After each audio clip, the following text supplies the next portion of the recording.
طيب أكتر من حد بعت لي طالب مني إن أنا أتكلم في موضوع زيزو وإنه انتقاله للنادي الأهلي أو إنه يعني عدم تجديده في نادي الزمالك.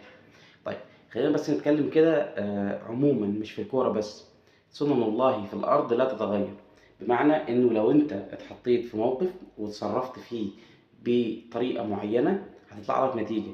فلو اتكرر معاك نفس الموقف وتصرفت بنفس الطريقة لازم هتطلع نفس النتيجة، مش هتطلع نتيجة مختلفة.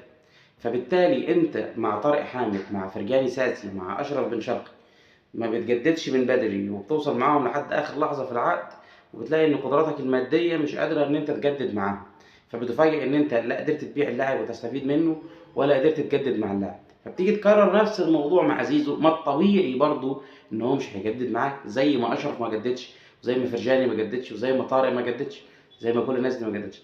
اما بقى من الناحيه التانيه، يعني عند النادي الاهلي جزئيه انه نظريه ان انا بلم نجوم كتيره واضعف الخصوم واحاول ابقى انا الوحيد اللي موجود في القاره او انا الوحيد اللي موجود على الساحه.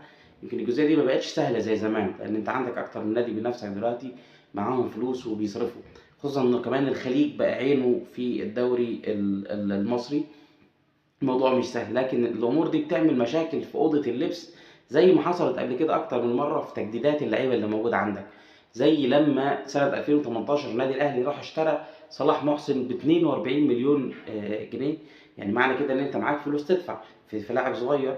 فساعتها لما جه يجدد لعبد الله السعيد، عبد الله قال له لا، طب ما انت معاك فلوس بتدفع اهو، اديني الفلوس اللي انا طالبها. فما جددش لعبد الله فخسر الاهلي عبد الله. ما عادش يقول لي الاهلي ما خسرش عبد الله، لا الاهلي خسر عبد الله. تمام، نفس القصه لما انت رحت اشتريت اليو بادجي واشتريت جيرالدو واشتريت طاهر محمد طاهر. رمضان صبحي قال لك طب ما انت طالما معاك فلوس وبتصرف، طب ما تجدد لنا.